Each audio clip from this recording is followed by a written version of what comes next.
Tonight's theme is my favorite of the year, travel. What is it about travel stories that excite us and get our imaginations going and make us want to explore? Well, most of the time. You're going to hear some tonight that will thrill you and others that will make you a little grateful you weren't along for the ride.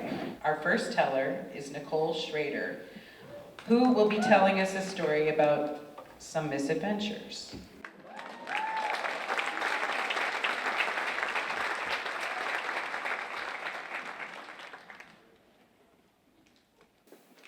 There are two types of people who go camping. There's the kind that drive up to the campsite and enjoy s'mores, chill. And then there's the other kind that resemble the cast of Survivor. I discovered what kind my friends were after I packed a novel in my backpack. I had just finished a pretty stressful month at work, and I thought I was going to go celebrate and car camping, laying in a hammock at the base of a mountain, reading my book. And I showed up at my friend's house with my pillow under my backpack, and they said, this will not work. We're climbing a 14er today. A 14er is a mountain that surpasses 14,000 feet. I had never done one before, but these are the kind of friends whose enthusiasm is contagious, so you just say yes. So I packed my pillow, along with my doubt, into a borrowed mountaineering bag, and off we went. We drove into the Rocky Mountains, and after a few hours, we were on our way. It was a beautiful day. We had a great start. And as we ascended the mountain, the air got thinner, we started seeing less people, and the last 45 minutes were some pretty intense switchbacks, which are these wide zigzags up to the top. And after about 5 to 6 hours, I experienced one of the most beautiful sights I have ever seen.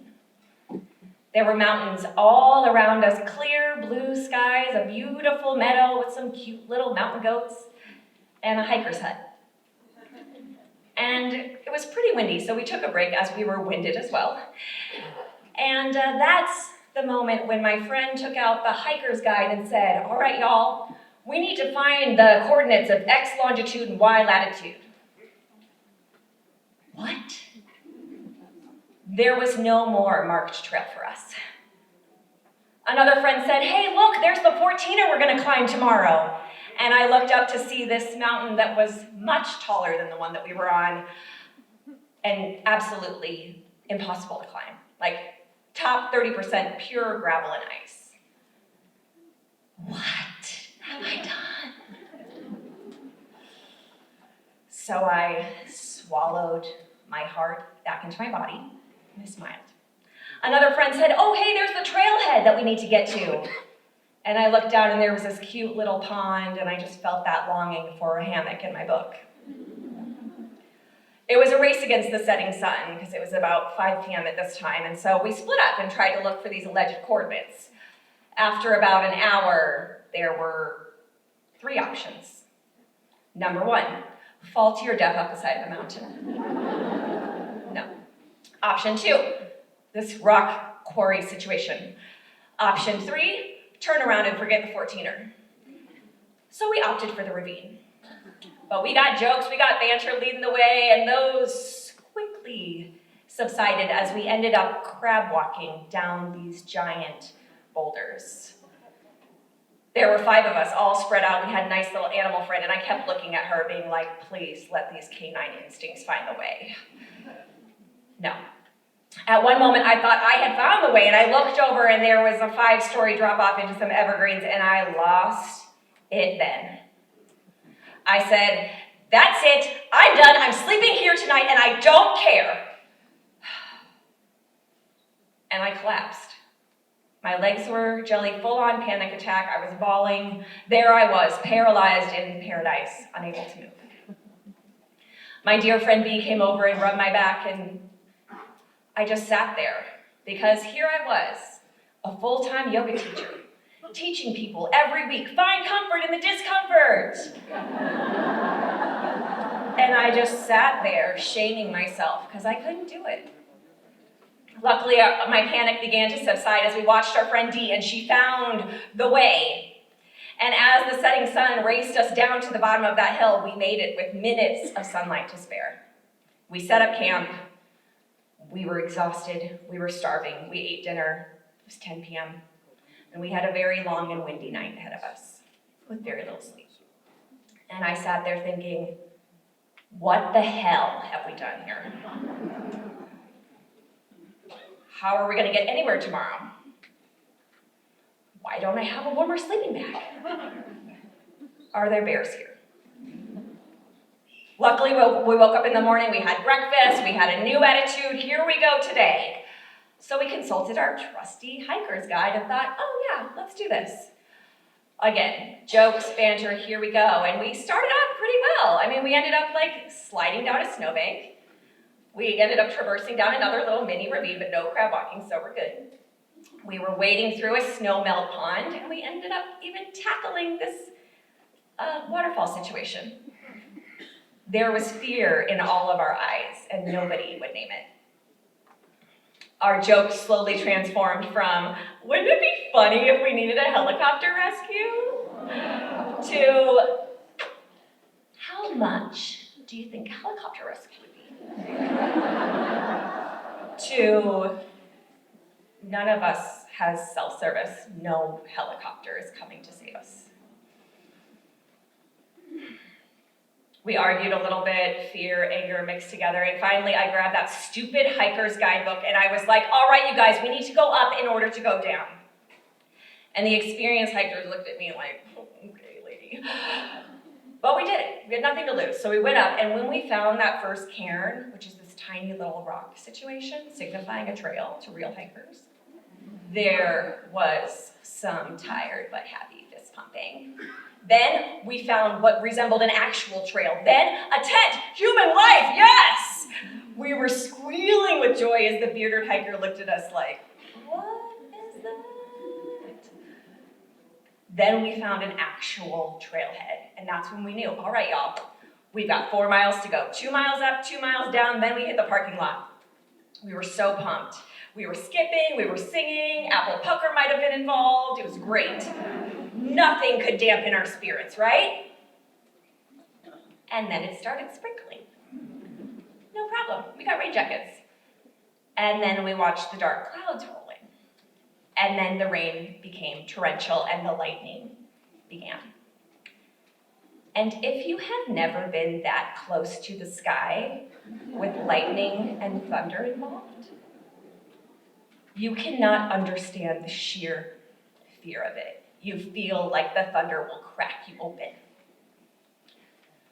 So we waited it out under some very sad-looking trees, and we decided, forget it, let's just go. And I don't think any of us even spoke or looked at each other for the last 2 miles down the mountain until we saw our cars. We shuffle jogged to our vehicle. I embraced it. Someone might have kissed it. It's a blur. We were soaking wet. We were bone tired. We were starving. But we made it. We were done with that mountain. And I sat in the back seat and I thought, ooh, well, that is the scariest thing I've ever done. So what's the next scary thing? I thought. Falling in love. And 1 month later, I did. I met the man who would become my husband. Well, spoiler alert, we get divorced. There's another story there. But for the rest of our time together, he will be referred to as the husband. Another opportunity to forge beauty from a brave moment happened 2 years later. The husband and I were in Bali. I have an irrational fear of sharks. I'm from Iowa. Have I ever seen a shark in the wild? No. Have I watched Jaws too many times? Maybe. It's fine. So I thought, with the husband's encouragement, this is the time for me in Bali snorkeling. This is the time to face the big fear. Okay, let's do this. So we rented some snorkels from the little beach hut, hopped in the water, couldn't see 3 feet ahead of me, and nope, panic, good old friend, nope, frozen, backed off. However, we moved to the next island, and our homestay advertised a snorkeling tour option. So I thought, maybe if I can see the water, all the water, we can do it. So into this really safe boat that would never pass a tour to Grace Lake, okay, never, we went into the ocean. And our guide shouted, "The manta rays are out!" And my husband and our buddy said, "Yay!" And I said, as I swallowed my vomit, "Yay!" We pulled into the cove, there were other boats, and you could see the outlines of the manta rays in the water. I hopped in, shoved my face in the water, and I screamed into my snorkeling mask. They were huge, giant, 4 of them, 8 to 9 feet wingspan, majestic creatures, mouths the size of my forearm, terrifyingly beautiful. As I sat there frozen and my shoulders slowly relaxed, I thought, I'd done it again. I'd faced a big fear. And I thought to myself, what's the next scary thing? Becoming a mother. And I didn't know it, but I was pregnant at the time. And this time, unlike the pregnancy I'd lost 3 months later, this one would make it to full term. I don't believe in fearlessness. I believe that we have to make friends with our fear. We have to push past and use our bravery to fuel ourselves. That's when we create our own magic. We take the big trip, we go on the big adventure, we go into the unknown with a big open heart, and that's how we know ourselves better, we love ourselves better, and we live a more authentic, beautiful, messy life. It wasn't without fear that I left my husband and the foreign service life that I love so much and moved to Des Moines with my 2 tiny children. It was courage that propelled me to apply for a 2-year master program as a full-time single mom with 2 small children. And it was bravery that inspired me to audition for the Storytellers Project and stand before you today. So,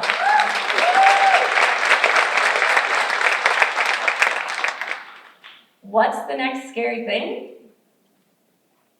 I don't know, but I'm sure it will be magical. Thank you.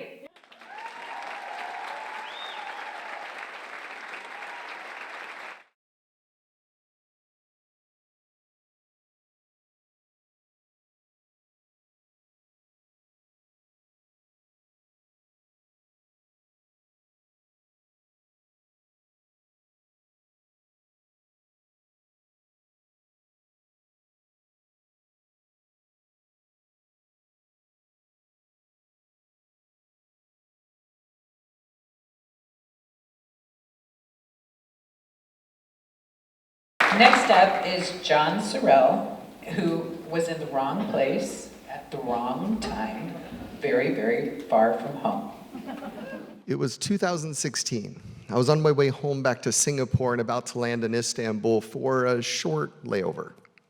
I love Istanbul, the deeply historic culture, the people, and also the Turkish airline lounge that was in the airport. That place had everything: golf simulators, video games, a spa. There was homemade food, there was multiple baristas, and there was these self-service wine carts scattered all throughout the enormous facility. It was amazing. So you can understand that I was a little sad that we only had a 45-minute layover. We deplaned and got onto one of those big buses that take you to the terminal. And on the bus, this lady started yelling at us, Turkish lady. "Go home, get out of our country. Let us figure this out on our own." I don't know what she was talking about. All I kept thinking was, that's not very welcoming. So I got to the terminal and made my way to the gate, and I was met by one of those dreaded words in every airport: delayed. I was frustrated at first, but then I have time. I have time to get food. I have time to get a drink. Like seriously, every single one of those carts, every bottle, $50 bottles of wine. They're amazing. So it was a 15-minute walk to the lounge, and that's where I started to go. But the airport just felt weird. Something was off, and I couldn't quite figure out what it was. Everybody was standing around TVs watching this news broadcast, and as I peeked over, all I could see was a hand holding an iPhone up to a news camera. And this old guy on FaceTime was talking very passionately about something, and whoever's phone was being used right then was getting basically their phone was being blown up because it was message after message and all these banner alerts. It was comical because I didn't speak Turkish, so I had no clue what was going on. But I just made my way to the lounge. Got to the lounge, walked in, checked in, looked at the status of my flight, and yet something odd was going on. Every flight on all 6 screens were in red, delayed, except one. My flight to Singapore flashed in green, boarding. So with no food, with no drink, I made my way back to the gate. Got to the gate. Along the way, I kept checking the status to make sure it was always boarding, and it was. It wasn't until I got up to the counter I realized I was not going anywhere. The flight status changed to that second most dreaded word in every airport: canceled. But I knew where I could get survival food, like cocktails and a bottle of wine. So I decided back to the lounge it is. So I started my walk, but this is where things got interesting, because it wasn't too many steps into the walk that gunfire rung out down the corridors. And as you can imagine, panic ensued among everybody.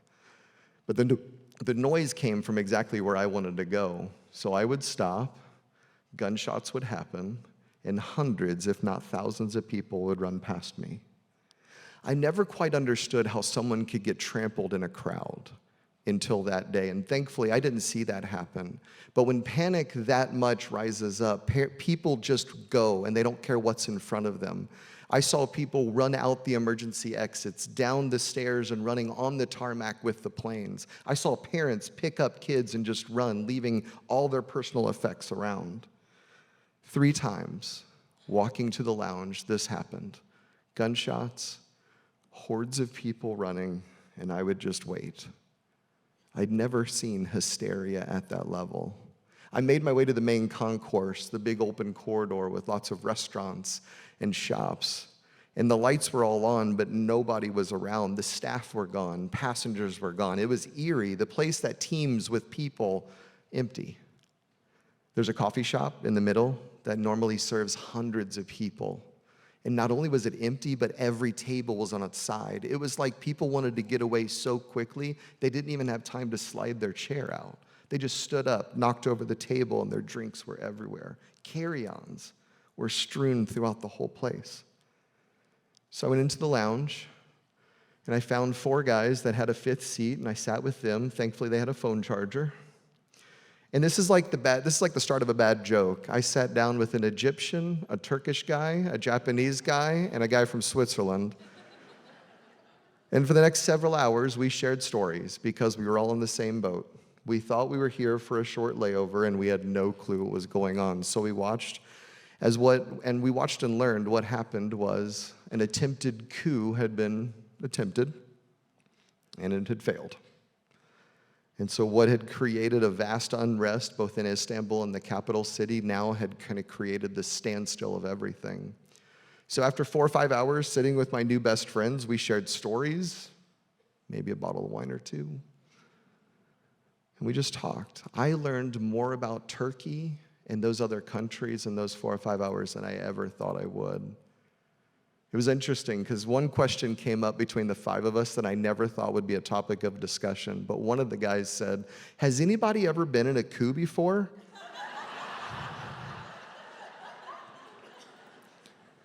And we all said yes.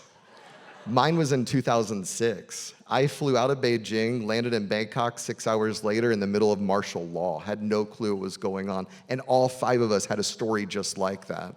The best part was the Egyptian just kept sitting there being like, "This country does not know how to throw a coup. My country can throw a coup." So after things settled down and we realized that we weren't in danger anymore, I had a friend text me and say, "Hey, I have another friend that's stuck in the same lounge as you. Apparently, he has the same great taste in food and wine. You guys should meet up and navigate this thing. So we met up, and for the next 37 hours, we shared life together and figured out this confusing adventure. There was absolutely no staff in the airport for 12 hours. When they finally came back, we had to buy a visa, enter the country, and me and my 3,000 closest friends stood in one line with one window, waiting to get a paper ticket. It was like the whole country had unplugged the system and we were back in paper. Him and I, we got to know each other. We still stay in touch to this day. We spent a long time learning a whole lot about people and about culture. We flew out about 45 minutes apart, 45 hours after we had landed. And we were thankful. We were thankful for safety, thankful for some good drinks. But we were also thankful for the education we got, because honestly, it was curiosity that moved us forward throughout that whole thing. And I learned a lot of important lessons. I learned that openness to people draws you closer to them. But being avoidant and being judgmental never gets us very far. About 3 months ago, I got to go back to Turkey, and I won't lie, I was nervous on the plane. We started landing, and I got clammy. What I didn't know is that they had built a whole new airport since the last time I was there, so I didn't get to walk through those old hallways. I got to go to the lounge. Food was solid, drinks were good. But I was reminded of something. New friends got me through that last situation. Newer friends can get me through another. Learned a lot through that experience, including the thing that I was reminded of the most is that most of the time when I meet somebody, I'm always interested in finding our similarities. But I think it's in our differences that we begin to really appreciate and understand each other. I think everybody is a walking story, and I think everybody's story should be heard. So thanks for listening to mine tonight. Thank you.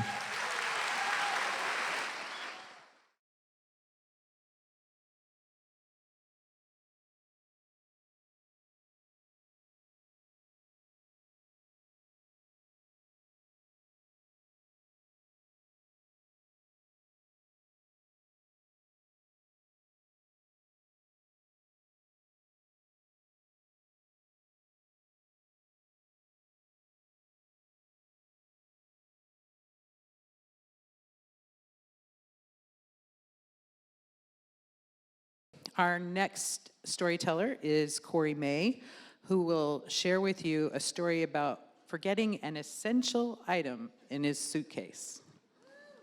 Zoe's text reads, "Meet me on the SkyTrain landing." That's how I find myself traveling from Iowa City to Vancouver, British Columbia, for a woman. Now, Zoe and I met, well, we didn't actually meet. We swiped right while I was in Vancouver in 2017. We never meet, but we message each other. Until 2019, when Zoe says, "Why don't we actually try this?" Now, let me tell you about our romance.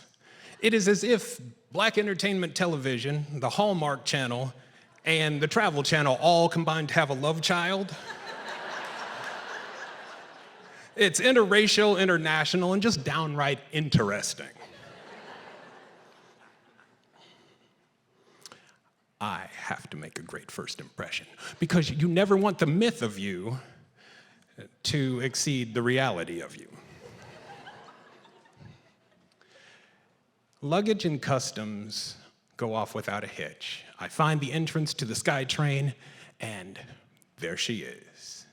Zoe is even more beautiful than her picture. She's 5'11", brunette with gorgeous features and a captivating smile.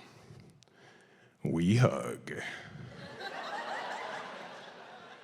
Not like 7th graders, like peanut butter and jelly. And the ride back to her place is this blurry, fuzzy, giggly kind of thing, like the soft focus on Martha Stewart's television show. Once there, she shows me your place. "Kory, unpack your bags, and I'll make you something to eat." I unzip my duffel. I rifle through the contents of my duffel again. T-shirts, socks, toiletries, shoes, tops, sweats, no underwear. I have forgotten my underwear. How in the world am I going to make a great first impression without underwear? Zoe, yeah, babe, we've got to go into town tomorrow. What for? I have everything you need here. There's toiletries, toothbrushes, toothpaste. Babe, I forgot my underwear. Laughter. So much for making that great first impression. Zoe says, fine, eat up your food. We'll go into town tomorrow, but then we've got to go to sleep. We do. In the morning, I am confronted by a big decision. Reuse, recycle, or commando? Reuse. I've traveled for a full day across 2 time zones and across a border. Hell no. Recycle. Flip it inside out. Commando. I can do without. Sometimes it chafes. Recycle it is. Let's go. And Zoe takes off like an Olympic power walker, all hips and elbows. And she's half a block down before I leave. I have to catch up. After 3 blocks, my right eye is leaking water, my left glute is cramped up, and I'm decongesting. I cannot get nearly enough air into my lungs. I'm going to die. We make it to a corner. Zoe looks this way, I look this way. I inhale all the air I can possibly get into my lungs, wipe my nose, and Zoe looks back. Hey, babe. And we're at the bottom of a hill. Babe, how far is it? Over the next hill, Kory. We stormed 3 hills before I recognized she's using the exact same tactic my father used on me as the antidote to "Are we there yet?" I know I'm going to die. Finally, we hit downtown Vancouver, and there is the department store, filled with the promise of fresh, clean underwear for me. I love this. We enter the department store. A sign hanging from the ceiling says, "Men's apparel, 5th floor." Yes. And Zoe and I get on the escalator. And suddenly a man in a blue blazer, blue shirt, red tie, khaki slacks, and black shoes bolts into action. Wow, I seem to have made an impression on him.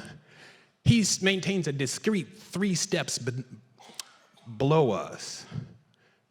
And at the top of the escalator, as we get onto the 2nd floor, I'm like, this is a little unusual. This customer service is phenomenal.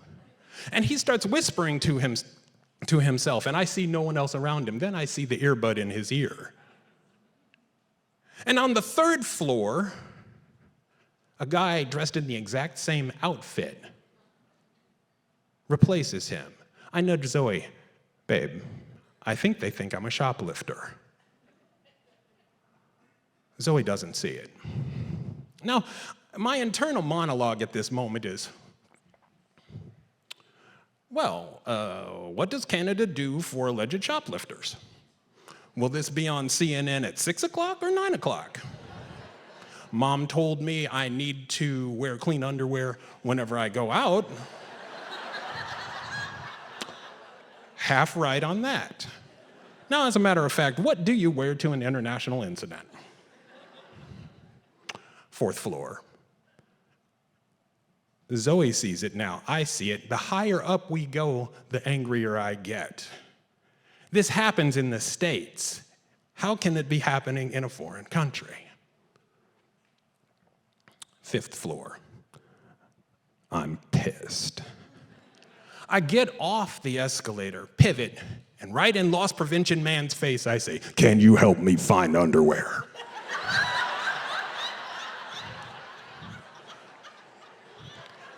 He blanches and turns absolutely white. All the blood drains from his face all the way down to his feet and must have bounced back because his head suddenly is as red as a strawberry. He stutters, he stammers, he fidgets. And then he leads us over to an attendant in men's apparel. Can you help them find underwear? The clerk points in this direction and takes a step. Zoe says, "Stop, I got this.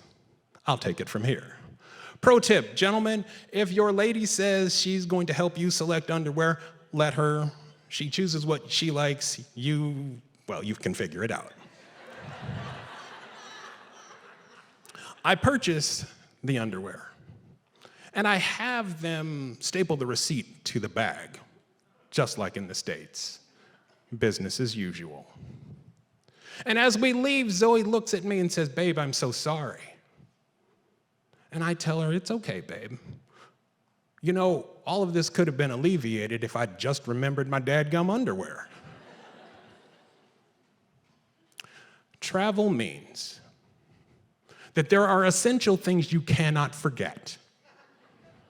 And sometimes it chafes. Thank you.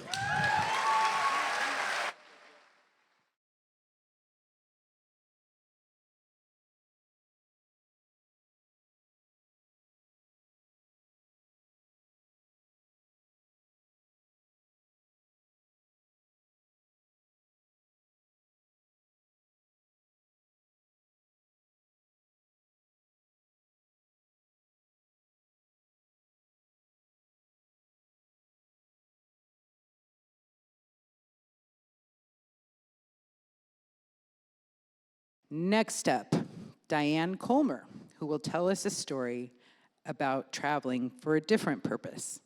He leaned over to make eye contact, to tell me I had to quit work for a month. I had to get away from the office. I had to get away from my phone. I had to get out of that job environment so I could relearn how to live and relearn how to eat. I was a field representative for Senator George McGovern in Aberdeen, South Dakota.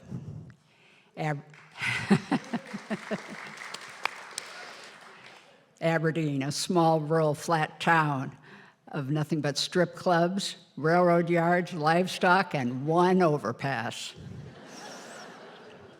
I was 23 years old. It was October of 1978. It was a month before a consequential election. While McGovern was not up for re-election in November, his ability to be re-elected in 1980 was under threat because he was supporting a controversial water project in the state. This controversial project was backed by large moneyed contractors and opposed by small family farmers that would lose a lot of land to the project with minimal payback. The senator was supportive of this project for years. My job was to mediate amongst those family farmers and help them understand that they needed to maintain their allegiance for McGovern despite his support of this project. His ability to do that was compromised greatly by these individuals in the northeast part of the state. As I worked to keep them on, the work keeping the supporters on the McGovern side was all-encompassing.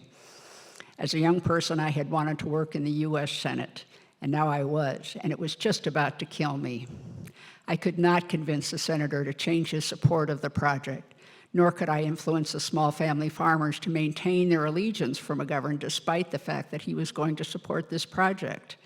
I would haul myself from meeting to meeting, realizing how little control I had over anything affecting me. As a young woman, I was always worried about my weight. Seems a societal pressure to be the thinnest girl in town had seeped into my consciousness. The work to maintain or try to keep the McGovern supporters on board was all-encompassing and left me with less and less time to eat.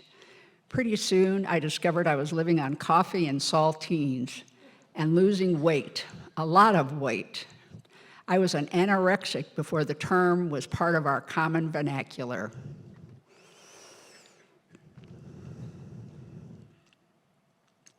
After a few weeks of that, I had lost so much weight by the time I felt someone was looking at me, I would simply fade away because there was so little of me left, both emotionally and physically. That's when I went to see my doctor.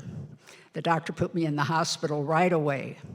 Within a week's time of saline IVs and liquid diets, I came to trust this doctor for his support and his perspective. His admonition for me to relearn how to eat and get away from this job for a month was not a suggestion as much as a demand to ensure my ability to live and to thrive. Just about the same time, I got word from a dear friend that he had gotten a job teaching in Paris, France. Yes, Paris, France, and he invited me to visit. I decided to advocate for myself, follow my doctor's orders, and I planned a month in Paris. The first part of the trip was driving from Aberdeen, South Dakota to Minneapolis, Minnesota. From there, I would catch a charter flight to Frankfurt, Germany. In Frankfurt, I would take a train to Paris. Now, this is pre-cell phone and pre-internet. I know that's hard for some people to understand. There is such a time when that was the reality of the circumstance. And so I had the only way that I could let Steve know when I was going to arrive and what day I was going to arrive in Paris was by the use of a telegraph from the Frankfurt airport. As I arrived at the Frankfurt airport, the one thing that screamed American was my huge mustard vinyl suitcase that I'm lugging behind me. As I'm going through the airport, I'm thinking this is the hugest place I've ever been in. It even has a train station in it. I could not get over that. As I'm looking for the next train to Paris, I quickly come across it, and it's leaving in 15 minutes. Well, that's not enough time to get a telegraph off to Paris, but the train after that is another 4 or 5 hours, and I do not want to sit in this train station for another 4 or 5 hours. So I make the fateful decision to take that first train and skip the telegraph to Steve in Paris. As I'm lugging my monster behemoth suitcase onto the train car, I come across an empty glassed-in compartment with mahogany paneling and green velvet seating for 6 to 8 people. I gratefully throw myself down on a bench seat, and I drop my behemoth suitcase on the floor. Just as I'm doing that, an obsequious lechery, is that a word? Lechery old man comes at me, and he's got a cigarette, and he's hauling a snack cart. The cigarette smoke around his head does not hide his intent. As I muster up my gumption to defend myself, I see a crew of French sailors are walking by the compartment. They have sized up what's happening right away, and without a word, they quickly dispatch the old man and his snack cart out of sight. Luckily, one of these French sailors was fluent in English, and so I had delightful companions all the way to Paris. Upon disembarking at the Gare du Nord train station, I realized here I am in the middle of Paris, looking for Steve with nothing but an address. No phone number, just an address, and of course, I do not know French at all. Well, the first thing I realized as I'm sitting in this train station, I've got to change my American dollars into French francs. Then I've got to figure out how this subway works, otherwise known as the metro. But then I've got to find this address.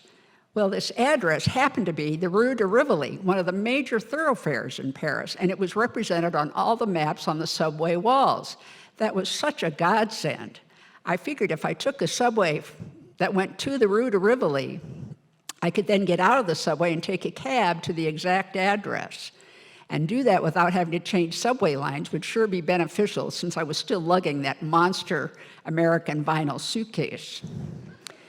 Just about this time I realized, again, I'm living on coffee and saltines. and I haven't had any sleep and really nothing to eat. And all I can hear is my doctor and his admonition to me to stop at every boulangerie and eat every pastry in sight. All I can think is, well, I've just got to find Steve first. I will do that, Doc, but I've got to find Steve first. So as I'm riding the metro to the Rue de Rivoli, I'm realizing my body feels like a porcupine. My nerves are on overdrive. I haven't slept or really eaten for almost 2 days since I left Aberdeen, and I have no idea what I'm going to find when I come up from that underground metro.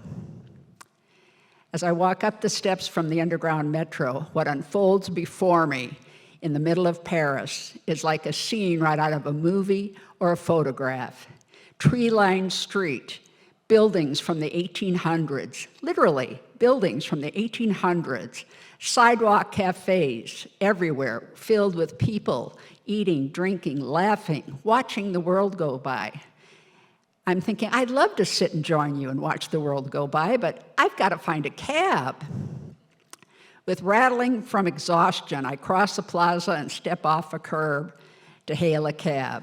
I'm still lugging the monster suitcase beside me, and no, the cab driver does not offer to help me with the suitcase.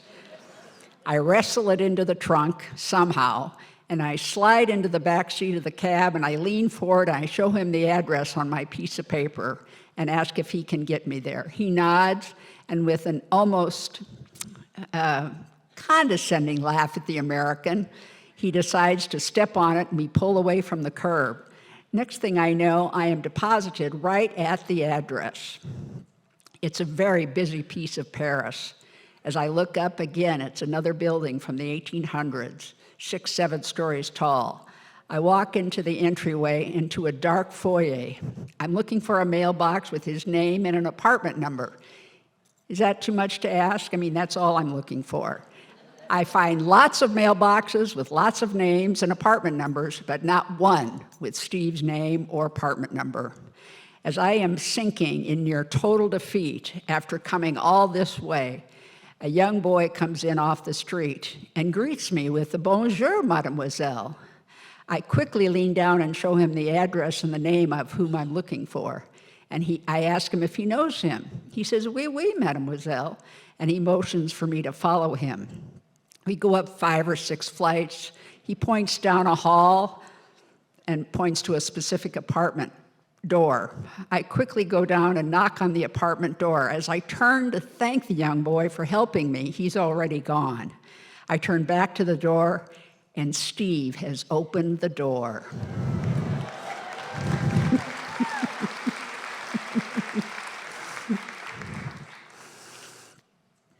As I open myself up to Paris, Steve is a perfect guide for all aspects of Parisian life. The first order of business is doing what the doctor ordered, and that was patronizing every boulangerie we came across. A local boulangerie, an intoxicating aroma from a local boulangerie frequented our neighborhood and enticed me on a daily basis downstairs to buy fresh croissants and luscious chocolate eclairs every day.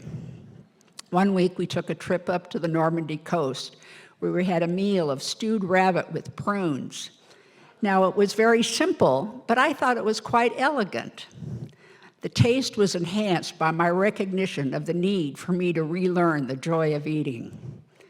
I needed to relearn this gift of life so I could heal myself of anorexia. My self-advocacy was my guiding light. On one of our many trips to the Louvre Museum, all of a sudden I got a feeling of just how large the world truly is. Viewing the Mona Lisa and works by other artists like Van Gogh gave me a perspective of seeing myself in that bigger world, bigger than my small Senate office job. It allowed me to see the benefit of widening the scope of my world and picturing myself in it. That attitude is what led me to several different careers that were not part of the original plan the next few years. They were great, but they came at a great price. 4 years after Paris, I awoke one day to a foot that was numb and buzzing. By the end of the day, my whole leg was like that. 2 days later, I'm in the hospital with my whole body limp and buzzing. It's believed that I had started to get multiple sclerosis at that time, but it was not diagnosed for another 4 years with the advent of the MRI technology. I continued to work through those years, culminating in my ultimate job as a lobbyist for the phone company. As I'm walking into the Iowa State Capitol here one day, I literally collapsed, and I never went back to work after that. That was more than 25 years ago. Upon the worsening of the MS, I advocated for a power wheelchair so I could maximize the limited amount of energy that MS allows me. The one thing I learned from the anorexia nervosa was that ultimately I am my best advocate, and ultimately the one that can take care of me. The doctor that guided me through the earlier phase was critical to my recovery and my ability to be released from the anorexia. His counsel on self-worth lessons were definitive and left deep impressions. I've learned a lot about the world and my place in it. While I'm not as mobile as I once was, I am still a part of my world and thankful for it, past and present. As I have learned, adversity, challenges, bumps in the road are often the first signs that a great healing has begun. Thank you.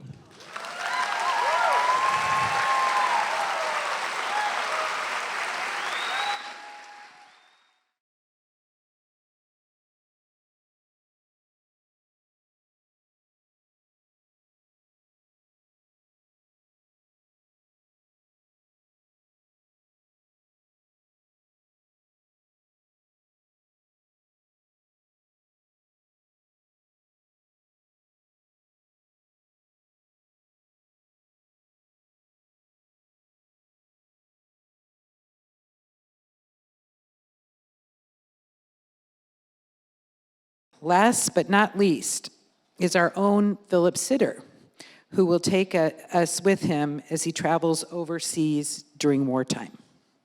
In October 2022, I was sitting in the apartment of one of my best friends the day after his birthday. Being there felt right. So many instant messages between us that were intangible were now tangible as hugs. He had just turned 31, a few months younger than his country's independence. And it had taken me the first quarter century of my life to even know one of the best people in my life existed. But there I was, in his and his wife's apartment. I had brought a happy birthday banner that decorated his living room shelf. And I had stuffed as many Dungeons & Dragons birthday gifts as I could fit in my overstuffed backpack. And I had also brought for him and his wife emergency food rations and a water filtration bottle and tourniquets. And I left all that with them. And for myself, I brought some body armor. Even the missile that exploded somewhere outside of his apartment that day, intercepted by air defense, that rattled the windows stronger than any thunder I've ever felt and changed the air pressure in my chest, didn't really change how I felt. It made it harder to leave later, actually. But my friend wasn't alone in all that, and that's all that mattered. I am not, by any means, a war correspondent or an aid worker or a military veteran or anything like that. I have only been to war once, briefly, emphasis on briefly, as a civilian in Ukraine, as a friend. I met my friend, Alexei Foreman, 10 years ago when we were in grad school together. He was a Ukrainian Fulbright scholar, and at the time, he was a photojournalist, photographing wounded veterans coming back from the front and adapting to life at home. This was after Russia's initial invasion 10 years ago. One of the strongest memories that I have from that time together in grad school was us at a Halloween party. He was a Jedi from Star Wars, and I was Captain America from Marvel. And one of his strongest memories from that time is us just hanging out at my place, playing video games with friends and eating dessert in my kitchen. And we stayed in touch after grad school, not as much as I would have liked in hindsight. But I supported his work. He moved from photojournalism into virtual reality storytelling, and he did a project on the Euromaidan, Revolution of Dignity. And so for supporting that project, he mailed me a book of photos, and I remember I was looking at that book again and holding it the night in February 2022 when Russia's full-scale invasion began. 3 times in that first week, I messaged Alexei what I knew could be the last things that he ever saw from me or from any other person for that matter. But he and Sophia, they made it out of Kyiv okay. Alexei even managed to go back to get his mom out by train. And some grad school friends and I, we chipped in and we gave him the money for a car after that. I let him, do work as well. He got back into photojournalism at that point. But from his first assignments that I watched him shoot, or rather saw the photos online, I knew that wasn't enough for me. I didn't want him to be alone in that. One of his first assignments was a funeral of a friend who was killed at the front and was brought back to his hometown to be buried. And I told Alexei this, I cannot by any means promise that I will visit you this year, but I would like to. I definitely cannot promise it will be in Ukraine, but I would like it to be. And that was before he started photographing the liberated suburbs of Kyiv once the Russians were pushed back. Those are photos that will haunt me for the rest of my life, not just because of what's in them, what they're evidence of, Russian war crimes, but what is evident from them, what could have happened if those Russian tanks and troops had advanced just a few more miles into Kyiv itself. It could have been my friend with his hands bound and shot on the side of a road somewhere. And everything Alexei photographed from that point on just solidified my resolve. I knew I didn't need to go to be a good friend, but I also couldn't imagine not doing it. Alexei photographed the aftermath of a missile strike and another funeral, including a brother of the friend who was killed in February, and graffiti left behind by Russian soldiers on a wall that read, "We will feed the bones of your children to dogs." War makes you carry a lot of things. As I was planning my trip, Alexei offered me his body armor, his ballistic vest, and his helmet to borrow while I was there. And I'm not going to let him go without it while I'm there. So, of course, I ordered my own. And when it came time to check it, as planned, into my bag to go from Chicago to Poland, I discovered just how much it weighs, which is a lot more than the carrier allowance. And so I had to carry it by hand over my shoulder through the terminal, an extra 20 pounds on top of my overstuffed backpack. And when I got to the TSA checkpoint, the security officer had questions, understandably. He said he had never seen someone try to do that before. And so as I'm taking it out for him and unwrapping this on the table, I tell him, no, I'm not a member of law enforcement. And I told him where I was going. And he disappeared for a minute to go talk to a supervisor. I would have loved to have overheard that conversation. But it wasn't that big of a problem because he came back and let me through, and that was that. Now, luckily, I didn't need it while I was there. Even after the missile explosion that afternoon, we went out sightseeing and had a great time, actually. Just trying to live a normal life, and we succeeded for the most part. Now, granted, this isn't a city with good air defense, and even so, none of my friend cities have that. Even with it, some people had been killed in Kyiv the day I'd arrived. I lived and worked in Ames at the time, and I remember some of that armor, I think it was the helmet, had arrived in the mail the day I had to go cover a shooting outside of a church in Ames. 2 young people died there, not including their killer.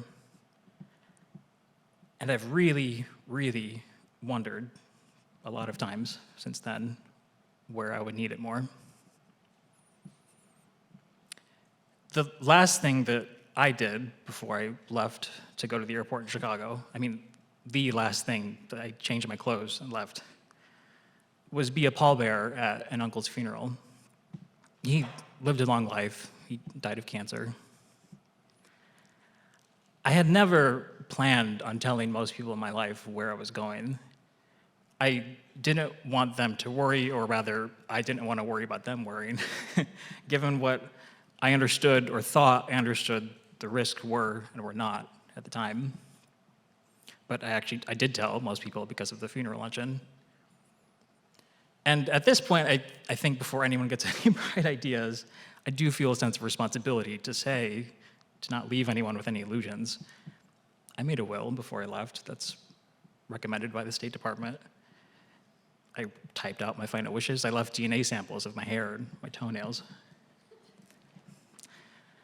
Alexi's mom said one day at lunch that I was brave for coming. A friend I made on the trip said something similar, that only a certain kind of person does well in extreme circumstances. Maybe. But I know I've never had the courage to ask my mom and dad what their ride home from the airport was like once they dropped me off. I wish I could look off to the side of the stage and see Alexi and Sophia and a lot of people at this point standing there, free to travel here, anywhere, just free from drone strikes and missile strikes and air alerts and power blackouts and physical and emotional wounds. But so long as they can't, that's why I went to them when I had the chance. The last night that I was in Kyiv on that trip, Alexi and Sophia took me out to dinner. Nice place. We had the dining room to ourselves, just us three and our waiter. And we had dinner by candlelight, but not for the ambiance. It was because of blackouts, damage to the power grid because of Russian strikes. And between that and the missile strike the day before, I realized something. No matter how much I had learned to make that trip, first aid and immigration systems and how certain fabrics, cotton versus synthetic, behave around fire, nothing could have ever prepared me to leave my friends in a war. And so by the time, well, actually before, but definitely at the train station, as Alexi and Sophia got ready to leave me on my train to make the trip back, the smiles and the laughs and maybe some stoic facade from the rest of the week at his birthday party with friends and dinners and the long drive from Lviv in Western Ukraine to Kyiv, listening to music from high school and talking about life, all of that pretty quickly melted away, and I broke down there in their arms. And it was in that moment that Alexi said not to let the world forget about them. Travel is a choice, just like following your heart. Maybe you make yourself the most vulnerable you've ever been in ways you can't even imagine. But if you do, you might just find and indeed create beauty amidst the most ugly things you can ever imagine. Українську мовою, мій брате і сестри, ви сміливі, ніжні та сильні. In Ukrainian, my brothers and sisters, you are strong, gentle, and brave. Travel can be a light in darkness. And if you make your feet follow the beat of your heart, you may find you're not alone in either. Мій друг, мій брат, я люблю тебе. Thank you.